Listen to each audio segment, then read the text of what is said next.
இந்த நிறைய இளைஞர்கள் செருப்படியிலிருந்து தப்பிச்சுக்கிறதுக்கான ஒரு வாய்ப்பு இந்த இமெயில் மூலமா கிடைச்சிது. ஏன்னா முன்னாள் ஒரு பொண்ணு கிட்ட வந்து ஏதாவது பேசி ஒரு லெட்டர் கொடுத்தான்னு வைங்களேன், உடனே காலில் கழட்டுட்டுமா அப்படிங்கிற மாதிரி கழட்டிடுவாங்க சில நேரங்களில் கூட. இப்ப இந்த இமெயில் அது இல்லை பாருங்க, போய் நேரில் எல்லாம் முரளி மாற பின்னாலேயே சுத்திட்டு இருக்கணுங்கிற அவசியமே இல்லை. அல்ல, என்ன வேணுமோ இமெயில வந்து ஈஸியா அவங்க கிட்ட நம்ம மனசுல இருக்கிறத அப்படியே எக்ஸ்போஸ் பண்ணிடலாம். நம்ம அசோக் ரொம்ப கொடுத்து வச்சவர், அவர் ரொம்ப அதிர்ஷ்டசாலி. ஏன்னா படம் பார்க்கும்போது பாட்டு மற்ற இடங்கள்ல எல்லாம் கண்கொள்ளா காட்சின்னு சொல்லுவாங்க. அது டைரக்டர் படத்துல பார்த்தோன்னே கண்கொள்ளா காட்சியா இருந்தது. அது அவர் பாட்டுல நடிக்கும் போது அவருக்கு நேரில் நம்ம தான் ஸ்கிரீன்ல தான் பாக்குறோம், அதுல ஒரு டேக் ஓகே டேக் தான் மாறும். ஆனா அவர் அசோக் அப்படி இல்லையே, எல்லா டேக்கும் தப்பு தப்பா கவுண்ட் பண்ணி சூரியலாசித்தங்களை சொன்னேன், தப்பு தப்பா செஞ்ச ஒரு 5-6 டேக்கு 5-6 தடவை கட்டி பிடிக்கலான்னு. அந்த மாதிரி பாடல்கள் எல்லாம் எப்படி இருந்ததுன்னு தெரியல. தனது திரைக்கதையினால் இந்திய சினிமாவையே தன் பக்கம் திரும்பி பார்க்க வைத்த இயக்குனர், பல சூப்பர் ஹிட் படங்கள் மூலம் தமிழ் ரசிகர்களின் மனங்களை வென்ற நடிகர் கே பாக்யராஜ் அவர்களை பேச அழைக்கிறேன்.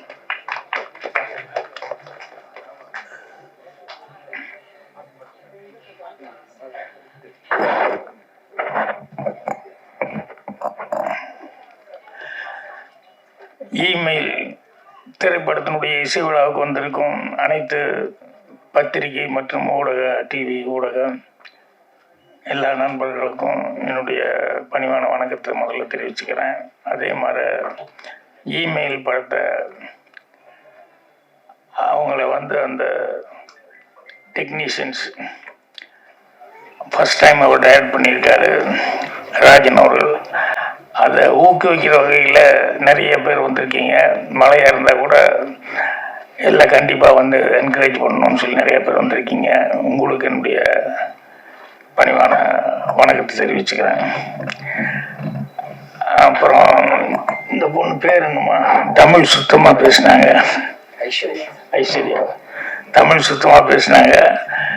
அவங்க நான் அதிகமாக சந்திக்கல, ஸோ அது கொஞ்சம் ரொம்ப சந்தோஷமா இருந்தது, நிறைவாக கரெக்டாக பேசுகிறாங்க அப்படின்ட்டு. அதுக்கப்புறம் ராஜன் சாருக்கு தான் நன்றி சொல்லணும். என்னென்னா, ஒரு கவர்மெண்ட்ல ஒரு திட்டம் அப்படின்னு சொல்லி சொன்னால் அவர் எப்பவுமே பேசுறதுல கான்ட்ரவர்சி வரும், அது ஒரு இது வரும். ஆனால் பாராட்டுறதுலையும் வந்து மனசார பாராட்டுறதுங்கிறது இருக்க, அதுதான் அவருடைய கிரேட்னஸ். எவ்வளோக்கு எவ்வளோ கோபமாக திட்டுறாரோ அவ்வளோக்கு எவ்வளவு ஒரு நல்ல விஷயமா இருந்தால் மனசார பாராட்டிடுவார். ஸோ இன்னைக்கு சினிமாவில் எல்லாரும் எவ்வளவு சிரமப்பட்டு இருக்காங்க என்ன அப்படிங்கிறத வந்து அடிக்கடி எல்லா மேடையிலையும் சிறு தயாரிப்பாளர்களுக்காக குரல் கொடுத்து பேசிட்டு இருக்கிறது அவரு. இப்போ இவர் பாலாஜி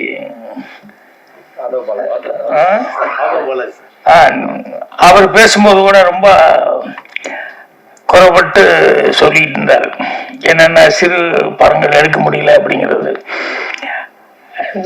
இதுக்கெல்லாம் வந்து எனக்கு தெரிஞ்சு ராஜன் சார் வந்து நிறைய எந்த ஸ்டேஜாக இருந்தாலும் அந்த ஸ்டேஜில் வந்து நிறைய தடவை சொல்லிட்டு இருக்காங்க.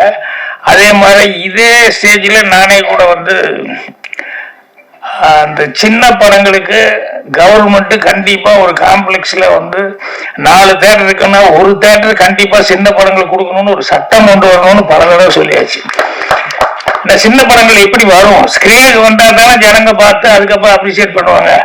ஸ்கிரீனே கிடைக்கல அப்படின்னு சொல்லும் போது எப்படி பண்ண முடியும்? ஸோ அதனால கவர்மெண்ட் நினைச்சது அப்படின்னு சொன்னோம்னா, இப்ப எப்படி இந்த ஸ்கீம் கொண்டு வந்திருக்காங்க, 500 கோடியில ஒரு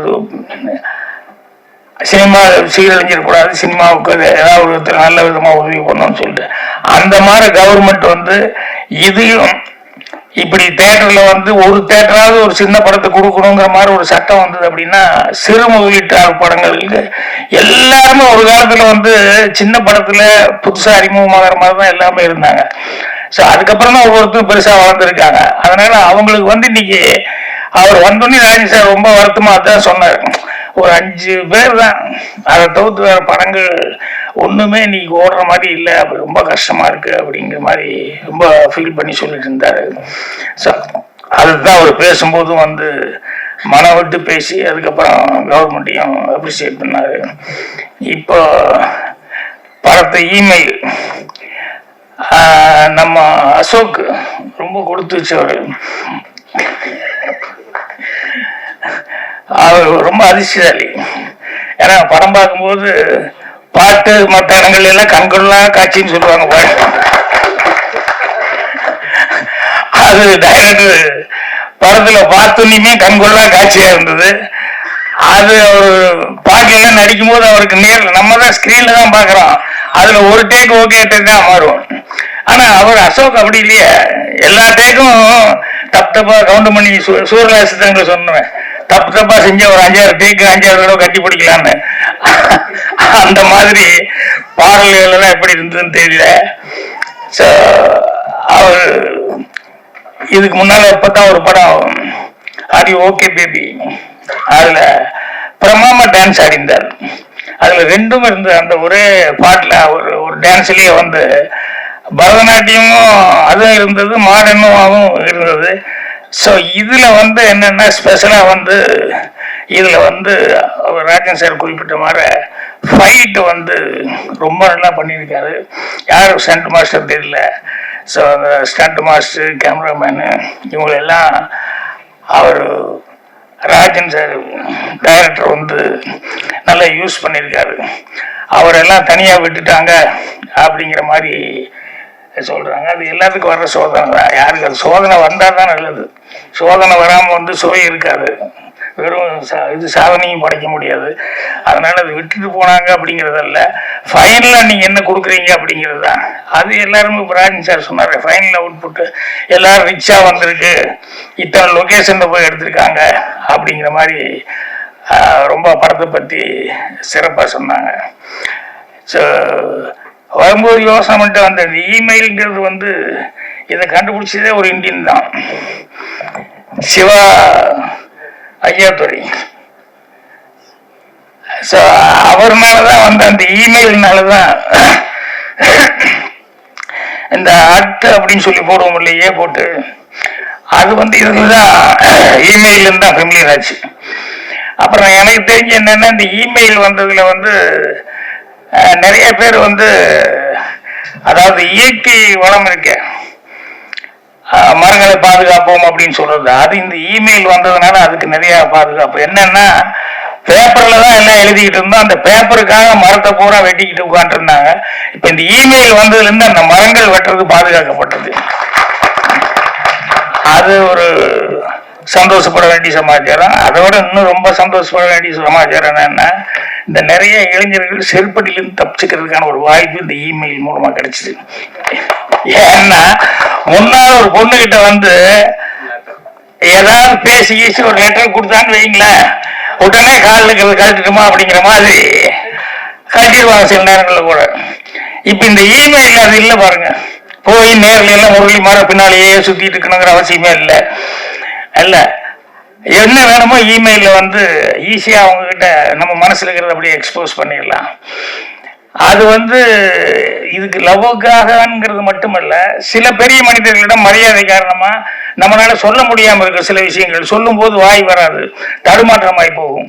இந்த இமெயில் அப்படி இல்லை. இதுல வந்து எந்த தடுமாற்றம் இல்லாம நம்ம என்ன நினைக்கிறோமோ அதை அப்படியே எக்ஸ்போஸ் பண்ணிடலாம். ஸோ அந்த மாதிரி பல உதவிகள் இருக்குது. ஆனா இதுல போடும்போது ஒண்ணு போட்டிருந்தாங்க, என்னன்னா இமெயில் என்னென்னலாம் மோசடி நடக்குது அப்படின்னு சொல்லிட்டு. எல்லாத்துலேயும் தான் பாசிட்டிவும் இருக்கும், அதே மாதிரி நெகட்டிவும் இருக்கும். அதனால எது விஞ்ஞான கண்டுபிடிப்பு வந்தாலும் அதில் ஏதாவது ஒரு பாசிட்டிவ் இருந்தாங்கன்னா இன்னொரு நெகட்டிவும் ஒரு சைடு இருக்கத்தான் செய்யும். ஸோ அதனால அதில் இந்த மோசடி அப்படின்னு சொல்லும்போது நாட்டில் சினிமாவில் அதில் தான் ஆன்லைனில் தான் மோசடிங்கிறது இல்லை. ராஜன் சார் பேசும்போது கரெக்டாக கவனிச்சுக்கிட்டே இருந்தீங்கன்னா தெரிஞ்சிருக்கும் நாட்டில் லைசன்ஸோட எவ்வளோ மோசடி நடந்துருக்குன்னு. ஏன்னா நம்ம வாங்கியிருப்போம், பர்மிஷன் வாங்கிட்டு போயிருப்போம், ஆனால் அவங்க காசு கேட்பான். இந்த ஊட்டி வரைக்கும் இங்கிருந்து போயிருப்போம், எல்லாரும் போனதுக்கப்புறம் அங்கே ஒரு இது வச்சுருக்கான், அங்கே ஒரு தனி யூனியன் ஒன்று வச்சுக்கிட்டு இங்கே தான் கார் எடுக்கணும். இதெல்லாம் வந்து எத்தனை கஷ்டங்களை வந்து தயாரிப்பாளர்கள் சந்திக்கிறது. ஸோ அந்த மாதிரி நிறையா அந்த மாதிரி தப்புகள் தவறுகள் நாட்டில் அந்த மாதிரி மோசடிகள் கண்ணுக்கு தெரிஞ்சு நிறைய நடக்குது. என்னன்னா ஒவ்வொருத்தரும் அவன் ஃபீல் பண்ணணும். அவங்க தனி மனிதன் வந்து நம்ம தனி மனிதன் அல்ல அப்படின்னு சொல்லி ஃபீல் பண்ணாதான் இந்த மோசடிங்கிறது நிற்கும். நம்ம செய்யறது ஒவ்வொன்றும் வந்து நம்ம ஒருவனை மட்டும் போறதில்லை அப்படின்ட்டு. ஏன்னா ஒரு உதாரணத்துக்கு ஒரு இன்சிடென்ட், பாரிஸ்ல இருந்து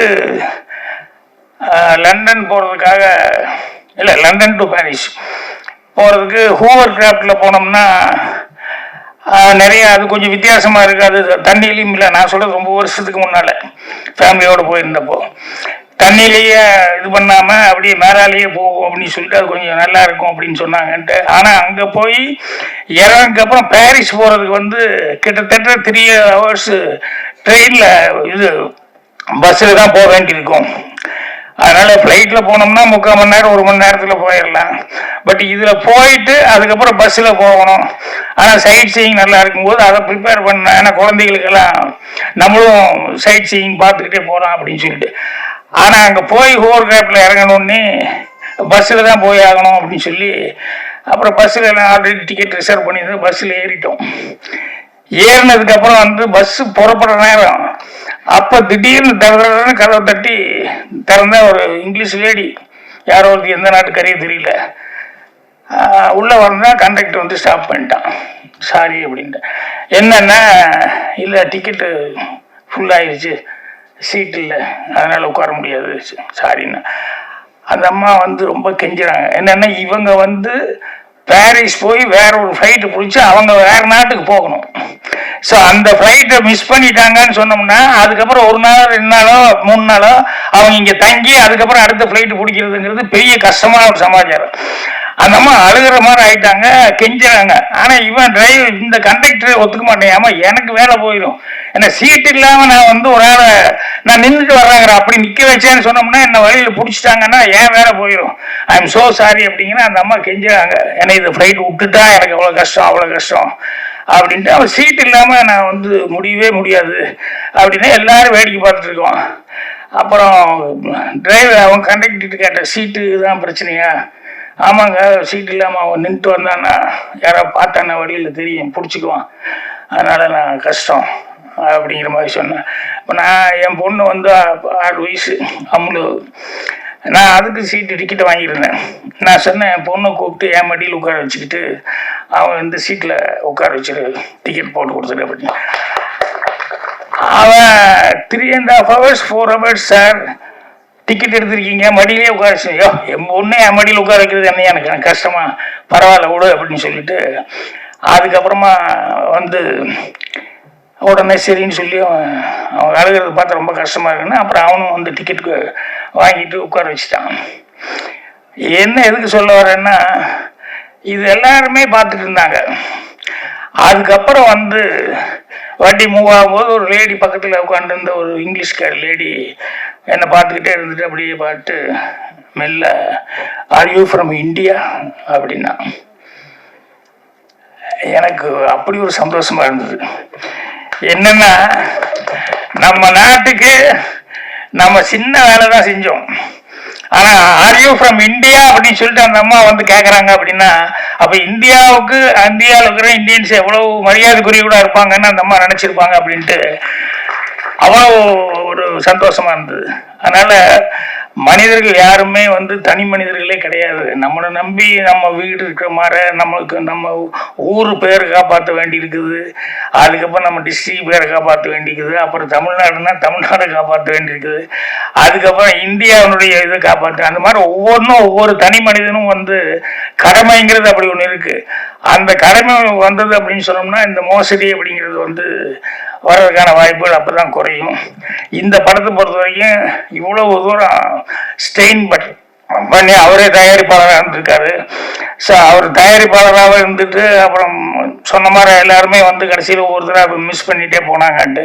ஆனால் எல்லாத்தையும் தாண்டி இன்னைக்கு வந்து இசை விழா வந்து பிரமாமா சிறப்பாக நடத்திட்டாரு.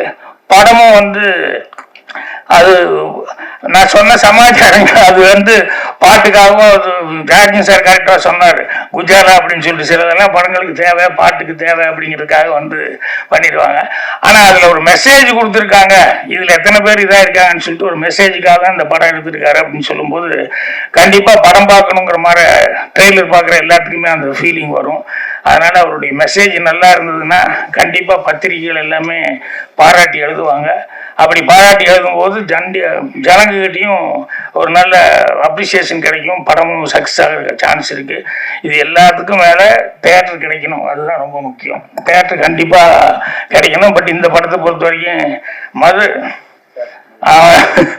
கொஞ்சம் சில விஷயங்கள் எல்லாம் கரெக்டாக நல்லா கூர்ந்து கவனிப்பாப்புல. அதனால மதுமார ஆட்கள் வந்து எப்படியும் தேட்டர்களை வந்து பிடிச்சிருவாங்க, தேட்டர்லாம் பிடிச்சி கண்டிப்பாக ரிலீஸ் ஆகிறதுக்கு ஹெல்ப் பண்ணிடுவாங்க. ஸோ படம் நல்லபடியாக சக்ஸஸ் ஆகணும் அப்படின்னு சொல்லி என்னுடைய மனமார்ந்த வாழ்த்துக்கள் தெரிவிச்சுக்கிறேன். நன்றி, வணக்கம்.